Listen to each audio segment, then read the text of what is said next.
Assalamualaikum warahmatullahi wabarakatuh. Selamat siang Sobat Parikesit. Selamat datang di Ngape Sehat, ngobrol asik perihal kesehatan. Wadah etam bekesah untuk mewujudkan urang-urang kukar yang lebih sehat. Dengan tema kali ini, pneumonia menyebabkan kematian.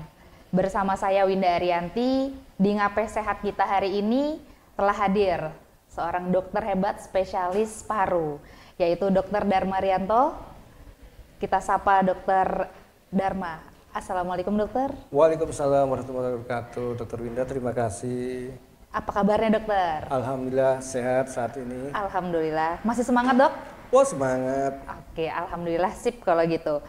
Oke dokter, pada kesempatan kali ini kita akan membahas tentang pneumonia nih dok. Ya. Sebenarnya berangkat dari berita yang lagi ramai di media sosial beberapa pekan lalu dok, terkait ada public figure atau artis yang tiba-tiba meninggal akibat pneumonia dok. Mungkin nanti kita akan bahas dari pneumonia itu apa, gejalanya bagaimana, tanda bahayanya seperti apa, pengobatan hingga pencegahannya. Mungkin dokter sebelum bahas lebih lanjut, kan sekarang lagi musim pancaroba nih dok, kadang panas, kadang dingin ya dok, jadi banyak nih masyarakat kukar yang batuk dan pilek. Mungkin bisa dijelaskan sedikit dok, jadi sebenarnya perbedaannya flu atau influenza sama pneumonia tuh apa sih dok? Flu itu adalah hanyalah suatu kumpulan gejala, ya, gejala demam, kemudian ada batuk, ada pilek ya, terus itu kumpulan gejala. Sedangkan influenza itu adalah penyebabnya dari suatu penyakit flu, salah satunya.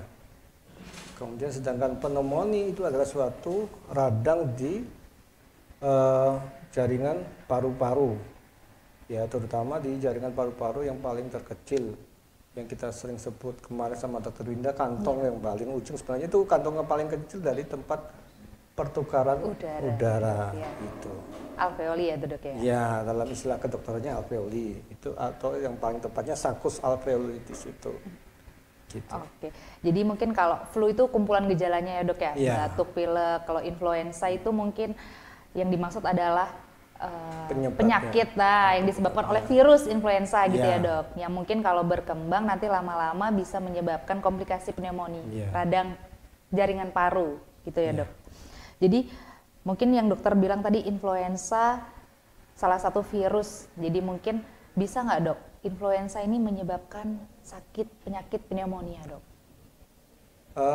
Virus pada prinsipnya bisa, seperti kita pernah dengar zaman 2020 kemarin kita dapat COVID ya, itu kan juga virus yang menyebabkan pneumonia, kemudian menyebabkan radang paru-paru yang meluas ya kemarin. Untuk influenza pada prinsipnya bisa menyebabkan suatu pneumonia. Pada prinsipnya ada dua kemungkinan. Pertama, dari pneumonia virusnya sendiri menyebabkan radang paru-paru karena menyebabkan turunnya daya tahan tubuh ya. Kemudian turunnya pertahanan tubuh di saluran napas yang menyebabkan adanya suatu pneumonia akibat virus. Kemudian dari virus itu sendiri memudahkan adanya bakteri-bakteri yang ada di saluran napas yang akan mudah timbul infeksi kan di jaringan paru-paru akibat turunnya pertahanan tubuh di situ akibat reaksi terhadap virus itu. Oke dok, kalau gitu berarti mungkin secara tidak langsung ya dok, awalnya dari penyebarannya dari infeksi virus yang menyebabkan jadi saluran napas itu pertahanannya menurun, jadi akibatnya kuman atau bakteri lebih mudah masuk yang menyebabkan infeksi sekunder mungkin dok ya, maksudnya dok ya. Nah dok, ini kan tadi cerita jadi virus itu bisa menurunkan imunitas atau daya tahan tubuh. Ada nggak dok faktor resiko atau mungkin kondisi seperti apa nih dok yang mungkin bisa menyebabkan influenza yang tadi penyebabnya karena virus berkembang nih menjadi pneumonia? Ya, pada prinsipnya itu tergantung tubuh manusia itu sendiri. Manusia sendiri ada yang sudah punya bawaan sendiri akibat daya tubuh yang rendah, imunitas yang rendah, atau belum pernah dia mendapat vaksin tertentu pada anak-anak ya, vaksin pneumonia ya biasanya di usia 1-3 tahun ya untuk pencegahan pneumonia.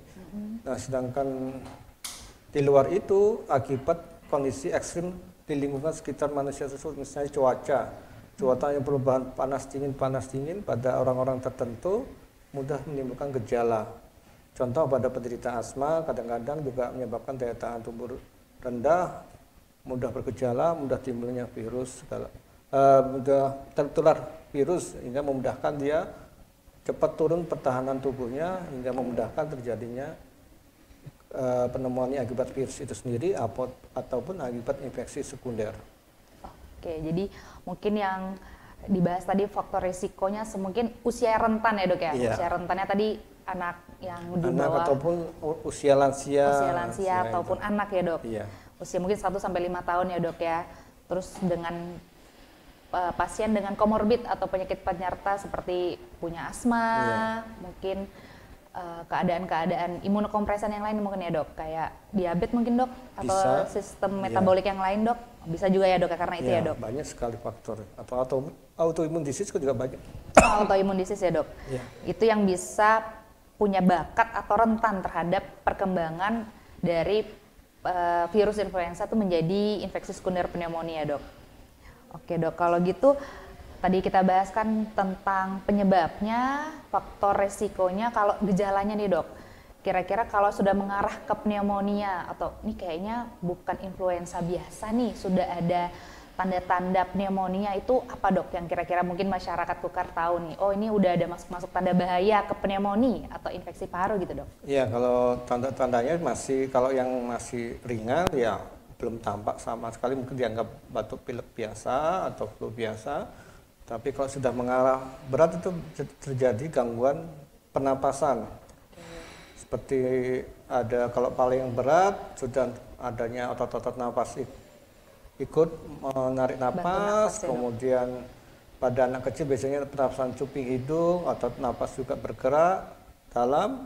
Kemudian ada suara napas tambahan, biasanya ada suara grok-grok di rongga paru-paru akibat produksi dahak atau di dalam paru atau adanya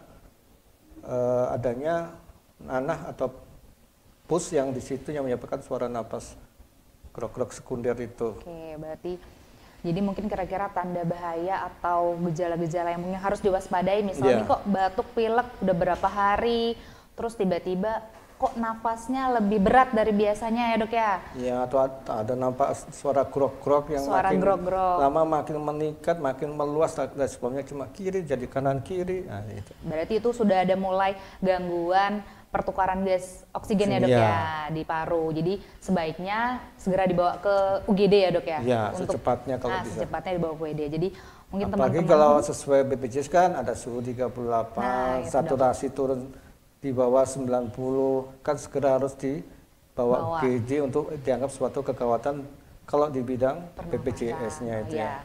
Jadi mungkin itu dok yang mungkin teman-teman bisa garis bawahi untuk penduduk Kukar, masyarakat Kukar. Jadi kalau ada tanda-tanda tadi, batuk pilek disertai dengan demam sudah lebih dari 38 derajat Celcius, juga ada tanda-tanda bunyi suara, grok-grok tadi mungkin kata dokter Dharma yang makin lama kok kayaknya makin berat, makin luas. Terus ada juga udah mulai ada gangguan pernafasan yang terlihat dari pernafasan cuping hidung, maksudnya cuping hidungnya mulai ikut membantu menarik nafas, atau otot-otot daerah dada juga membantu untuk bernafas. Berarti itu udah ada gejala atau kegawat daruratan di bidang pernafasan yang wajib untuk dibawa ke UGD untuk pertolongan bantuan nafas ya dok ya? Iya, untuk peleganya, untuk pengawasan pertama lah. Untuk penanganan pertama gitu ya dok ya? Oke dok, berarti tadi juga sudah tahu tanda-tanda bahaya ya dok ya? Oke, mungkin kita bisa break dulu ya dok sebentar sebelum kita lanjutkan ke sesi selanjutnya. Untuk Sobat Parikesit tetap standby dan kita akan lanjut setelah ini.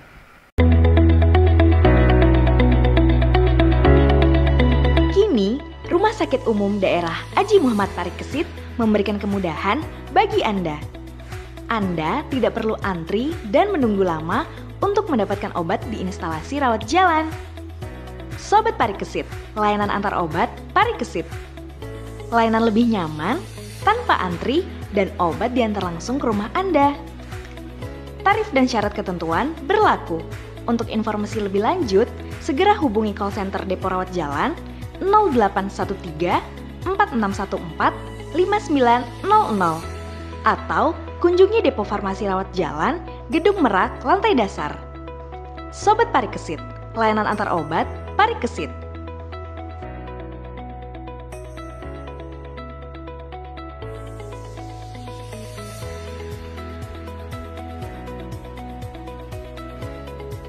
Halo Sobat Parikesit, kembali lagi di sesi Ngapai Sehat, masih bersama dengan Dr. Darmarianto. Oke dok, kita lanjut ya dok. Oke. Tadi kan terakhir kita bahas tentang tanda bahaya yang harus diwaspadai oleh teman-teman kukar kalau misalnya ada tanda-tanda bahaya untuk gejala pneumonia. Berarti kan yang kita bahas tadi ada gejala-gejala yang bisa masuk menjadi kegawat daruratan di bidang pernafasan yang biasanya kan yang tidak diharapkan ini adalah berujung gagal nafas dan kematian ya dok. Iya. Mungkin bisa dijelaskan sedikit dok, bagaimana sih pneumonia ini kok bisa menyebabkan kematian dok? Jadi pneumonia menyebabkan kematian itu jika terjadi perluasan dari proses peradangan di paru-parunya. Pneumonia mengenai dengan paru kanan, paru kiri, kemudian menyebabkan gangguan pertukaran oksigen di dalam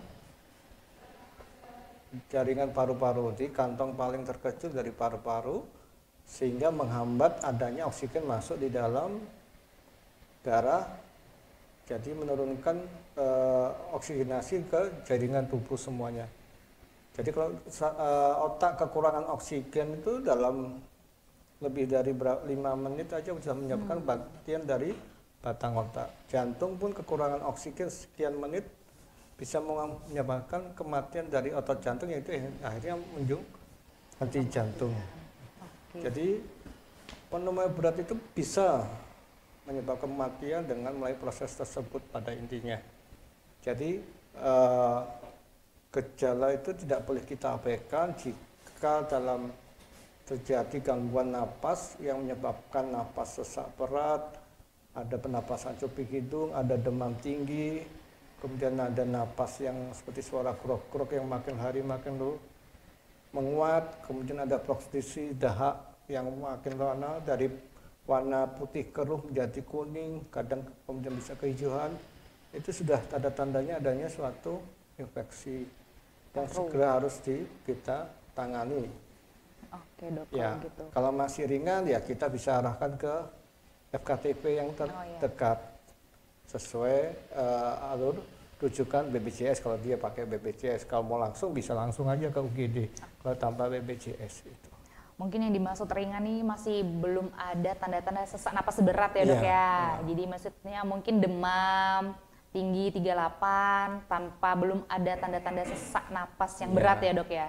Baru timbul 1-2 hari kan masih ke FKTP. Nah, ya dok. Kalau memang belum ada perbaikan, sudah diberi pengobatan dari FKTP-nya, tidak ada perbaikan, ya nanti dari FKTP evaluasi, kalau nggak ada ya memang harus dirujuk ke rumah sakit terdekat. Oke dok ya, untuk penanganan yang lebih lanjut. Atau kalau memang sampai ada timbul gejala yang lain ya makin berat, misalnya ada timbul kram atau kejang akibat kekurangan oksigen atau karena demam tinggi, ya sebaiknya langsung segera penanganan di UGD untuk penanganan awal. Oke dok, jadi kan mungkin yang dokter wanti-wanti ini sebenarnya adalah jangan sampai terlambat kalau terjadi gangguan difusi atau gangguan pertukaran gas ya dok, pertukaran oksigen. Mungkin tadi yang sedikit dokter Dharma singgung terkait kenapa bisa jadi kematian menyebabkan henti jantung, henti nafas itu karena peredaran oksigennya yang terhambat. Karena tadi banyak nanah mungkin ya dok, banyak cairan di dalam kantong udara, sehingga itu yang menyebabkan oksigen beredarnya lebih lambat dari yang seharusnya karena ada infeksi tersebut. Nah dok, kalau pneumonia mungkin bisa menyebabkan kematian, berarti pneumonia sendiri itu bisa sembuh nggak dok? Pada prinsipnya bisa sembuh ya, selama penanganannya itu tidak terlambat ya, dok, dari gejala itu. Karena kalau sudah sampai penanganan yang berat, perlu dengan mesin bantu napas, ya itu kan suatu yang berat yang perlu usaha dari pihak tenaga kesehatan yang merawat untuk memberikan terapi hingga pemulihan. Karena dengan adanya penurunan sampai infeksi menjadi berat, berarti daya tahan tubuhnya juga rendah. Rendah sekali ya, Dok. Jadi itu perlu proses untuk penyembuhan dengan dibantu mungkin dengan antibiotik atau obat-obatan yang meningkatkan daya tahan tubuh di situ. Karena pada prinsipnya kan virus itu juga menyebabkan daya tubuh turun yang perlu peningkatan daya tubuh untuk memulihkan kondisi. Seperti kita alami waktu COVID itu kan dengan daya tubuh yang baik, pertahanan baik ya, gejalanya bisa ringan. Gitu. Oke, Dok. Berarti sebenarnya prinsipnya bisa sembuh gitu ya, Dok ya. Nah, kalau misalnya kalau memang bisa sembuh nih, ada nggak, Dok, efek sisa dari pneumonia? Mungkin seperti kasusnya TBC atau tuberkulosis kan ada, Dok. Kalau misalnya pernah infeksi TBC, itu ada efek sisa. Kalau misalnya pneumonia nih, ada nggak, Dok, efek sisanya, Dok? Pneumonia pada prinsipnya bisa timbul, bisa sembuh tanpa gejala sisa ataupun ada gejala sisa. Gejala sisa bisa timbul misalnya pada jenis kuman bakteri penyebab tertentu menyebabkan adanya jaringan, bisa jaringan itu sikatrik yang berupa istilah kami itu kavitas atau parunya ada di bolong-bolong pada kuman-kuman tertentu, juga menyebabkan adanya jaringan sikatrik berupa fibrosis. Seperti waktu COVID dulu kan terjadi dampaknya adanya fibrosis di jaringan paru. Istilahnya kelainan di jaringan penyangga dari kantong kecil sekelilingnya. Nah itu penata laksananya lebih rumit lagi dalam hal terapi, apalagi dengan di Indonesia ini obat-obat tertentu terkait itu belum ada untuk saat ini. Adapun tidak bisa ditanggung dengan BPJS di luar BPJS biasanya. Di Indonesia belum bisa gitu, Dok ya? Belum Ya, untuk saat ini. Belum saat ini belum bisa. Jadi mungkin yang Dokter Dharma sampaikan tadi, jadi tergantung gejalanya ya, Dok ya? Iya. Kalau gejalanya ringan, pneumonia ringan biasanya bisa sembuh tanpa ada efek sisa. Iya. Tapi kalau sudah gejala pneumonianya gejala berat, berarti yang dimaksud dokter mungkin sudah sampai masuk ICU dengan alat bantu nafas, berarti sudah ada paling tidak efek sisa atau bekas luka ya, Dok, di paru. Bukan luka. Kalau kita istilah luka nanti orang-orang iya. salah tangkap. Nah, jadi apa, Dok, kira-kira yang pas Jadi nih? ada kerusakan dari jaringan paru-paru yang berubah menjadi jaringan ikat di situ. Istilah kami itu kalau dalam istilah kedokteran itu penyakit interstitial lung disease. Jadi perubahan jaringan penyangga di antara kantung kecil, jaringan paru paling kecil itu akan berubah menjadi keras istilahnya. Sikatrik tadi, Dok, ya. Iya. Oke, Dok. Nah, itu mungkin yang bisa menyebabkan kalau terjadi pneumonia gejala yang berat tadi, Dok, ya. Nah, itu berarti bisa memicu keadaan pneumonia yang lebih berat nggak, Dok, kalau misalnya kena lagi? Mungkin nggak, Dok, juga sudah pernah kena pneumonia terus kena lagi, Dok? Mungkin karena dengan gejala yang sisa itu menyebabkan gangguan fungsi dari paru-paru itu. Yang sebelumnya paru-paru itu jaringannya bisa elastis menjadi menurun kemampuan elastisnya, jadi kemampuannya untuk mengeluarkan dahaknya berkurang. Karena dahak itu sebenarnya kalau kita tidak mudah keluar, itu mudah untuk ditumbuhi sama kuman itu akhirnya. Akhirnya itu yang bisa membuat jadi ada infeksi berulang ya, Dok, ya. Karena adanya sikatrik, adanya akhirnya kemampuan atau fungsi dari paru itu sendiri menurun, menyebabkan kemampuan mengeluarkan dahaknya kurang. Menumpuk dahak di situlah yang membuat kuman suka bersarang di situ, Dok, ya. Oke, Dok. Nah, dari pengalaman dokter sendiri nih selama di merawat pasien di Parikesit, Dok, pernah nggak, Dok, pasien-pasien datang itu sudah dalam keadaan kondisi pneumonia berat? Coba boleh diceritakan sedikit, Dok. Untuk yang saat ini yang kita paling berat ya zamannya waktu COVID ya, kita itu sampai ya mohon maaf, beberapa pasien kita ada yang sampai kondisinya meninggal karena proses ketidakmampuan dalam memperbaiki daya tahan tubuh dari pasien itu sendiri. Biarpun sudah kita supporti dengan segala obat yang tersedia di Parikesit dalam arti ini. Karena pada prinsipnya semua itu memang tergantung imunitas dari para penderita. Karena ketiadaan imunitas itu mempersulit dalam hal proses penyembuhan. Ya, Dok, ya. Iya. Oke, Dok. Nah, tadi mungkin di depan dokter ada sedikit singgung masalah vaksinasi ya dok ya. Mungkin untuk pencegahannya ini dok, apakah perlu dilakukan vaksinasi nih dok? Kalau memang dilakukan vaksinasi, kira-kira ada nggak dok usia dan kondisi tertentu yang disarankan nih dok? Boleh diceritakan sedikit dok? Untuk vaksinasi, sebenarnya untuk dari anak-anak itu dari bayi sampai usia 5 tahun sudah disiapkan sebenarnya dari IDAI sudah menyarankan perlunya vaksinasi untuk mencegah terjadinya infeksi di paru-paru buat anak-anak, karena pada prinsipnya anak-anak rentan terhadap penularan dari orang dewasa.